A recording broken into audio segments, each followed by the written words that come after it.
घटनाओं पर आधारित प्रस्तुत कार्यक्रम के लिए नाट्य रूपांतरण और प्रासंगिक दृश्यों का सहारा लिया गया है। दर्शक ये ध्यान रखें।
गुजरात के मुख्यमंत्री के तौर पर नरेंद्र मोदी को धरने पर बैठने के लिए मजबूर होना पड़ा।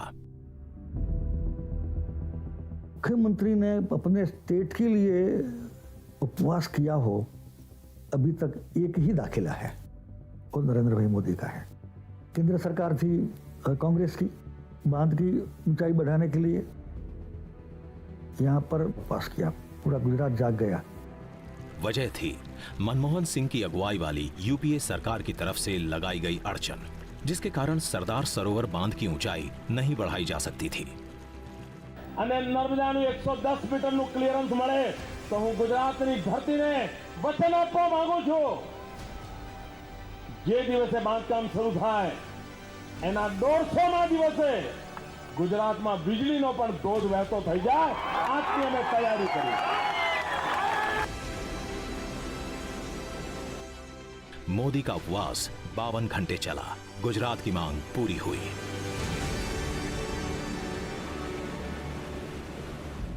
सबका साथ सबका विकास का नारा लेकर आगे बढ़ रहे थे नरेंद्र मोदी। इसी दौरान 2007 का विधानसभा चुनाव आया। विपक्ष एक बार फिर से हमलावर।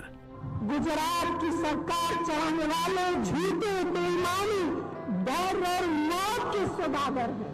लेकिन जनता का भरोसा मोदी पर।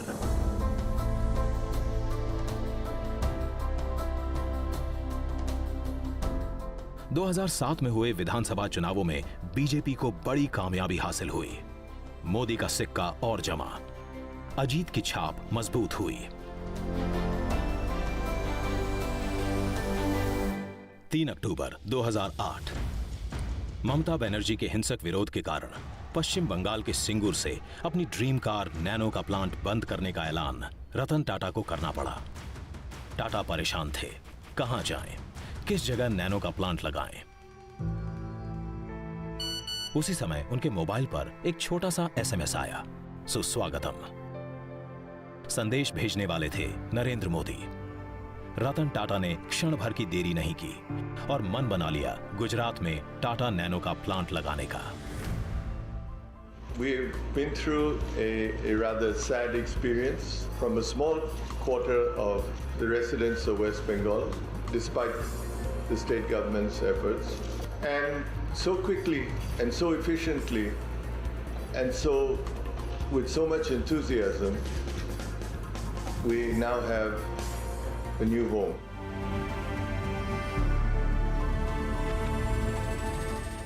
–17 सितंबर 2011 मोदी अपना 61वां जन्मदिन मना रहे थे, लेकिन अनूठे ढंग से।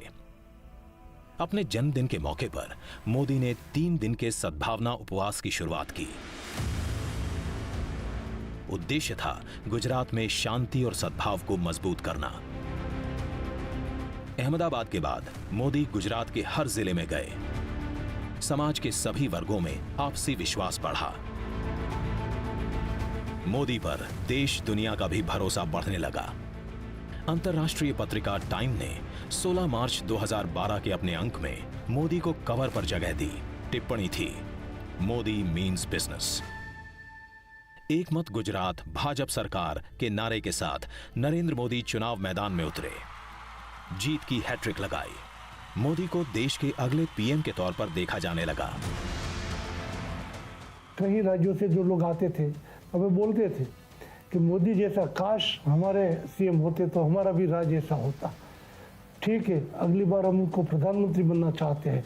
गुजरात के मुख्यमंत्री के रूप में उसी दिनों में देश के कार्यकर्ता उनको प्रधानमंत्री के रूप में देखना चाहते थे।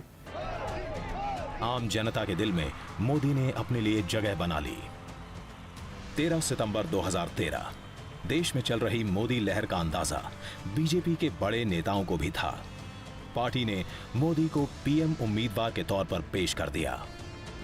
संसदीय दल ने यह फैसला किया है कि श्री नरेंद्र मोदी को आगामी लोकसभा चुनाव के लिए प्राइम मिनिस्ट्रियल कैंडिडेट के रूप में प्रोजेक्ट किया जाए।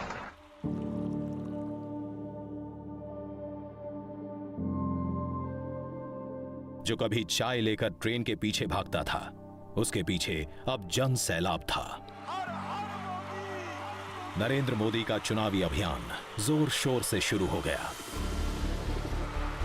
कहीं चाय पर चर्चा, कहीं रोड शो, कहीं पर जनसभा, तो कभी 3D रैली, अलग अलग भाषा, वेशभूषा। नरेंद्र मोदी देश के हर हिस्से में प्रचार के लिए गए, लेकिन हर जगह सभा में गूंज एक ही। 16 मई 2014 मतगणना शुरू हुई। लोकसभा की 543 सीटों में से एनडीए ने 336 पर जीत दर्ज की। अकेले बीजेपी को 282 सीटें मिली। पहली बार ऐसा हुआ जब बीजेपी खुद अपने बूते पर सरकार बनाने की हालत में थी। नरेंद्र मोदी वाराणसी और वडोदरा दोनों सीटों पर रिकॉर्ड मतों से जीते।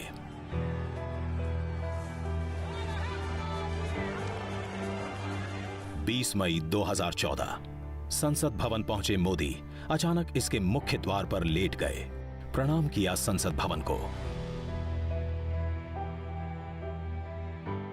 आखिर प्रजातंत्र की खासियत ही थी। जो वडनगर के एक गरीब घर में जन्मा हुआ व्यक्ति पूरे देश की बागडोर संभालने जा रहा था। बीजेपी के संसदीय दल के नेता के तौर पर मोदी का चुनाव हुआ।